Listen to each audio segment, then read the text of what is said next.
Vijayawada సింగనగర్లో NDRF బృందాలు rescue operation ఇంకా కొనసాగుతోంది. ముంపు ప్రాంతాల్లో చిక్కుకున్న బాధితులను రక్షించి బయటకు తీసుకొస్తున్నారు. అయితే చిన్న ఇరుకు సందుల్లో ఉన్న ఇళ్ల వైపు బోట్లు వెళ్లలేకపోవడంతో ఆహార సరఫరాకు అంతరాయం కలుగుతోంది. దీంతో నిన్నటి నుంచి ఆహారం లేక స్థానికులు ఇబ్బందులు పడుతున్నారు. ఇళ్లలోకి నీళ్లు వెళ్లి ఇబ్బందులు పడుతున్న వారికి ఆహారం సరఫరా చేయాలని సింగనగర్ వాసులు కోరుతున్నారు.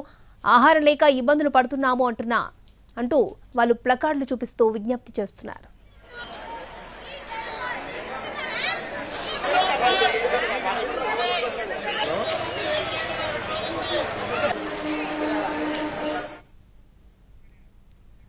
విజయవాడ సింగనగర్ లో ఆహారం కోసం అలమటిస్తున్న ప్రజల దగ్గర నుంచి మరింత సమాచారాన్ని మా ప్రతినిధి సురేష్ అందిస్తారు. విజయవాడ సింగనగర్ లో అధికారుల సహాయక చర్యలు కొనసాగుతూనే ఉన్నాయి.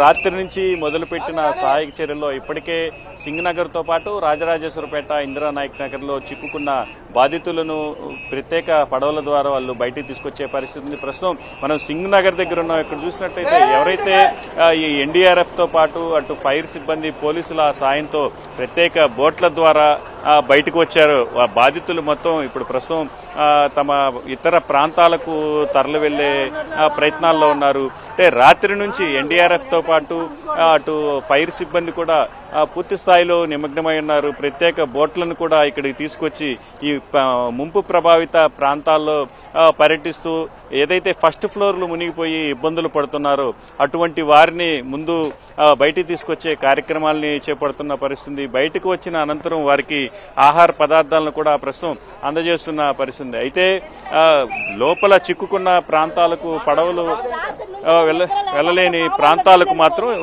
అయితే పూర్తి స్థాయిలో చేస్తున్న పరిస్థితి. ప్రస్తుతం మనతోటి ఒక బాధితురాలు ఉన్నారు. అసలు ఏం జరిగిందనే విషయం మాకు ఇళ్లలో నీళ్లు వెళ్ళిపోయి ఫ్రిడ్జ్ లో మాంసాలు అన్ని నానిపోయి ముసలాలతో మేము బడి ఏడుస్తున్నాం. ఒక్కరొచ్చి కూడా మమ్మల్ని సేవ చేసిన వాళ్ళు లేరు. ఇబ్బంది పడుతున్నారు. వారికైతే ఖచ్చితంగా సహాయం అయితే కొంతవరకు అందలేదని మాత్రం చెప్తున్న పరిస్థితి. మరోవైపు ఎవరైతే బాధితులతో పాటు ఇళ్లలో చిక్కుకుపోయి ఉన్న స్థానికులు కూడా ఆహార పదార్థాల పంపిణీ సక్రమంగా జరుగక తీవ్ర ఇబ్బందులు పడుతున్న పరిస్థితి. ప్లకార్డులతో తమకు ఫుడ్ కావాలని చెప్పేసి పూర్తి స్థాయిలో బయట వ్యక్తులకు సమాచారం కూడా అందిస్తున్న పరిస్థితి. ప్రస్తుతం మనం ఈ సింగనగర్ లో ఉన్న ఈ ఇళ్లపై ఉన్న బాధితుల పరిస్థితిని కూడా విజువల్లో చూస్తున్నాం. ఎవరైతే ఈ ఆహార పదార్థాల పంపిణీ కోసం వస్తున్నారో వాళ్ళకి తమకు కూడా ఆహార పదార్థాలను పంపిణీ చేయాలని వారు అక్కడి నుంచి విజ్ఞప్తులు చేస్తున్న పరిస్థితి. సమీప ప్రాంతాల వారికి సమాచారం అందించిన నేపథ్యంలో వారు వాళ్ళకి అటు మంచినీళ్లతో పాటు పాల ప్యాకెట్లు తదితర ఆహార అవసరాలకు సరిపడా వస్తువులను కూడా ఇప్పుడే చేరవేస్తున్న దృశ్యాలను కూడా మనం చూస్తున్నాం. ప్రతి బిల్డింగ్ పైన ఎక్కడ చూసినా కూడా బాధితులు పూర్తి స్థాయిలో ఆహార సరఫరా కోసం కనిపించిన వారికి విజ్ఞప్తులు చేస్తున్న పరిస్థితి కనిపిస్తా ఉంది. కొంతమంది చిన్న పిల్లలతో పాటు కూడా డాబాలపై ఆశగా సహాయం కోసం ఎదురు చూస్తున్న పరిస్థితి ఉంది.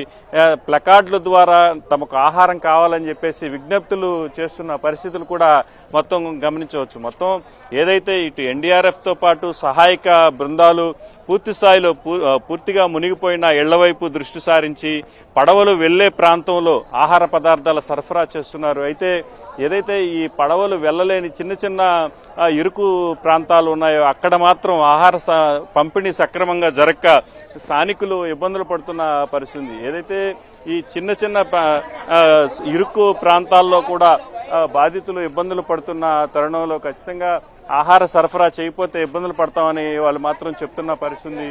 మొత్తం మీద ఖచ్చితంగా ఈ సింగనగర్ తదితర ప్రాంతాల్లో కూడా చిన్న చిన్న ఇరుకు సందుల్లో కూడా ఆహార పంపిణీ కాక ఇబ్బందులు పడుతున్న వారికి ఆహార సరఫరా చేయాలని మాత్రం స్థానికులు విజ్ఞప్తి చేస్తున్నారు.